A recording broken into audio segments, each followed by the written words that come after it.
بسم اللہ الرحمن الرحیم۔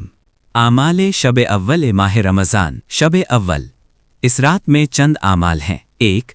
چاند دیکھنا کہ بعض حضرات نے اس مہینے میں چاند دیکھنے کو واجب قرار دیا ہے۔ 2. چاند دیکھنے کے بعد اس کی طرف اشارہ کر کے بلکہ روبہ قبلہ ہو کر ہاتھوں کو بلند کر کے یوں کہے: ربی و ربک اللہ رب العالمین اللہم اہلہ علینا بالامن والایمان والسلامت والاسلام والمسارعت الی ما تحب وترضى اللہم بارک لنا فی شہرنا هذا وارزقنا خیرہ وعونہ واصرف عنا ضرہ وشرہ وبلاءہ وفتنتہ۔ روایت میں ہے کہ رسول اکرم چاند دیکھنے کے بعد اپنے چہرے کو قبلہ کی طرف کر کے فرماتے تھے: اللہم اہلہ علینا بالامن والایمان والسلامت والاسلام والعافیت المجللت ودفاع الاسقام والعون علی الصلاة والصیام والقیام وتلاوت القرآن اللہم سلمنا لشہر رمضان وتسلمہ منا وسلمنا فیہ حتی ینقضی عنا شہر رمضان وقد عفوت عنا وغفرت لنا ورحمتنا۔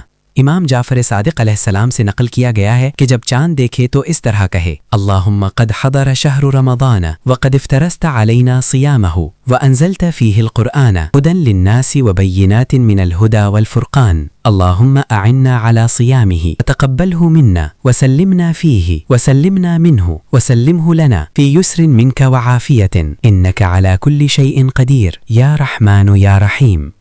رمضان کی چاند رات کے دوسرے اعمال۔ 4. یاد رہے کہ ماہ رمضان کی چاند رات میں اپنی زوجہ سے ہم بستری کرنا مستحب ہے، اور یہ اس مہینہ کی خصوصیات ہے، ورنہ ہر مہینہ میں پہلی شب میں مجامعت مکروہ ہے۔ 5. شب اول کا غسل مستحب ہے۔ روایت میں ہے کہ جو شخص شب اول رمضان میں غسل کرے گا اس کے بدن میں سال آئندہ تک خارش نہ پیدا ہوگی۔ 6. نہر میں غسل کرے اور 30 چلو پانی اپنے سر پر ڈالے تاکہ طہارت معنوی بھی آئندہ رمضان تک حاصل رہے۔ 7. قبر امام حسین علیہ السلام کی زیارت کرے تاکہ اس کے گناہ زائل ہو جائیں اور اسے اس سال کے حاجتوں پر عمرہ کرنے والوں کا ثواب مل جائے۔ 8. آج کی رات سے 1000 رکعت نماز کی ابتدا کرے جس کا تذکرہ قسم دوم میں ہو چکا ہے۔ 9. 2 رکعت نماز پڑھے، ہر رکعت میں سورہ حمد اور سورہ انعام پڑھے اور خدا سے دعا کرے کہ پروردگار اسے ہر اس چیز سے محفوظ رکھے جس کا خوف اس کے دل میں ہے۔ 10.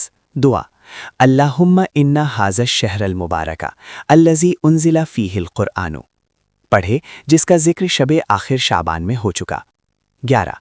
نماز مغرب کے بعد ہاتھوں کو بلند کر کے یہ دعا پڑھے کہ جو امام جواد سے اقبال میں نقل کی گئی ہے: اللہم یا من یملک التدبیر وہو علی کل شیء قدیر یا من یعلم خائنۃ الاعین وما تخفی الصدور وتجن الضمیر وہو اللطیف الخبیر اللہم اجعلنا ممن نوى فعمل ولا تجعلنا ممن شقی فکسل ولا ممن هو على غیر عمل يتکل اللہم صحح ابداننا من العلل واعنا على ما افترضت علینا من العمل حتى ينقضی عنا شہرک هذا وقد ادینا مفروضک فیہ علینا اللہم اعنا على صیامہ ووفقنا لقیامہ ونشطنا فیہ للصلاة ولا تعجبنا من القراءة وسهل لنا فیہ ایداء الزکاة اللہم لا تسلط علینا وصبا ولا تعبا ولا سقما ولا عتبا اللہم ارزقنا الافطار من رزقک الحلال اللہم سهل لنا فیہ ما قسمته من رزقک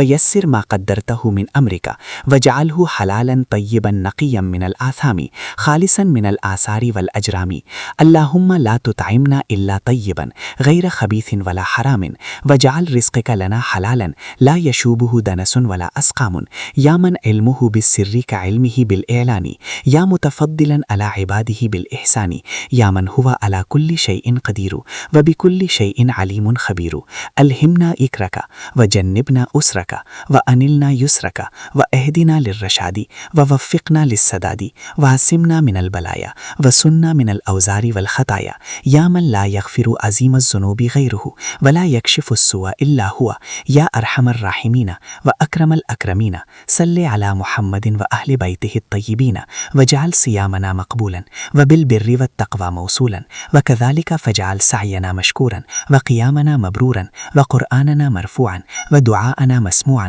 واہدنا للحسن وجنبنا العسر ویسرنا لليسر وآل لنا الدرجات الدرجات وضاعف لنا الحسنات واقبل منا الصوم والصلاة واسمع منا الدعوات واغفر لنا الخطيئات وتجاوز عنا السيئات وجعلنا من العاملين الفائزين ولا تجعلنا من المغضوب عليهم ولا الضالين حتى ينقضي شهر رمضان عنا وقد قبلت فيه صيامنا وقيامنا وزكيت فيه أعمالنا وغفرت فيه ذنوبنا وأجزلت فيه من كل خير نصيبنا فإنك الإله المجيب والرب القریب وأنت بكل شيء محيط۔